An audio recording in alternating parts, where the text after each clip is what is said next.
Grandpa sat at the end of the table, a white teacup with blue swirls and gold trim in his hand, frozen halfway to his lips. He hadn't moved in the 5 seconds since Edward had told him the news. He hadn't even blinked. Edward sat at the opposite end of the table, wide eyes looking tentatively at his grandfather, and then at anything else. Grandpa drew a shuddering breath, swallowed, and then smiled. "You are joking," he said with a chuckle, and shook his head. Oh, he looked as if he'd just remembered his tea and finally brought the teacup the rest of the way, dunking the bristles of his mustache in as he slurped some of the too-sweet beverage. "No," said Edward, desperately trying to straighten the tablecloth in front of him to avoid eye contact. "I'm not. Grandpa, I don't want to be an assassin. I want to be a writer." Grandpa blinked slowly, watery eyes losing their focus slightly as the antique man took in the news. He set the teacup down with a shrug. "I get it. You're a homosexual. It's okay. I'm not, eh?" "Grandpa, it's got nothing to do with that. It's just not for me." Grandpa's eyes narrowed, piercing into him down the length of the table. He emphasized his words with 3 open slaps against the tabletop. "How can you slap? Not want to? Slap. Be an assassin. Slap." The teacup quivered in its saucer. Edward was shaking in his seat, flinching lower and lower into a hunch with every slap. Grandpa jabbed a crooked finger at his grandson.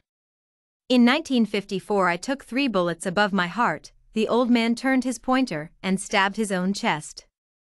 "And still it did not hurt as much as what you tell me now." Edward pulled away from the table as Grandpa began unbuttoning his shirt.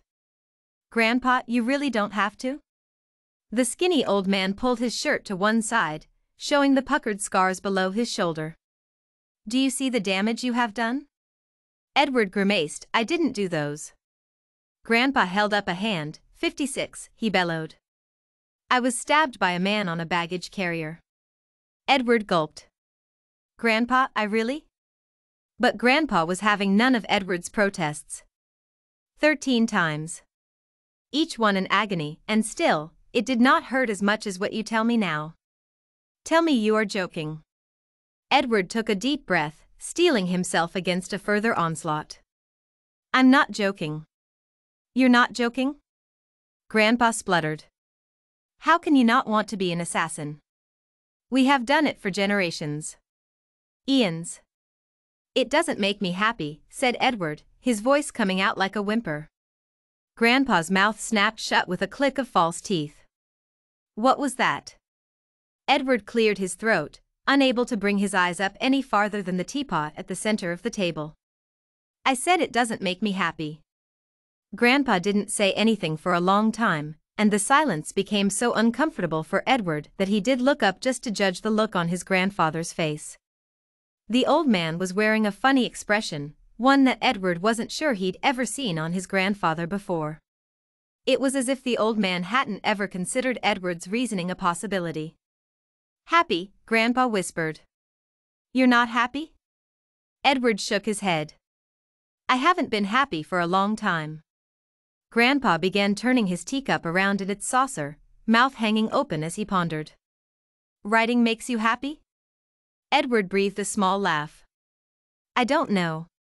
I think so." He shrugged. "Eddie," said Grandpa, shaking his head. "Eddie. When your father was a boy, I did everything for him.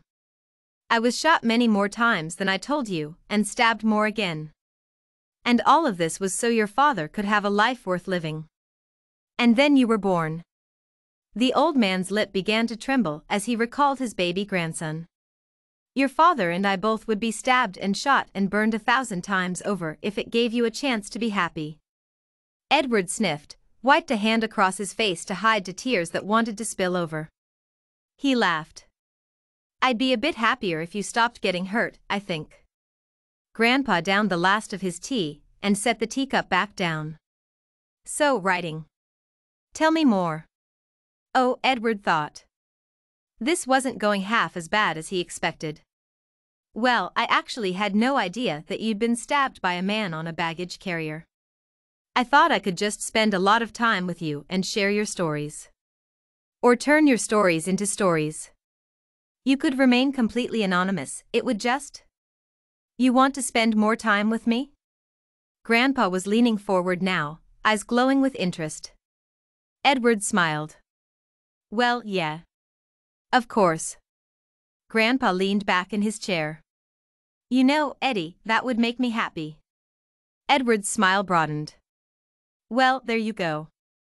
But his smile faded when he noticed Grandpa was tapping his fingers nervously against the tablecloth. What? What is it? It's nothing, said Grandpa, then he sighed. I got you a shotgun for your birthday. I had it engraved and everything. 2 barrels, side by side, very classy. He turned his palms outward and shrugged. And now I worry I should have got you a pen. Edward laughed. Grandpa, I would love a shotgun.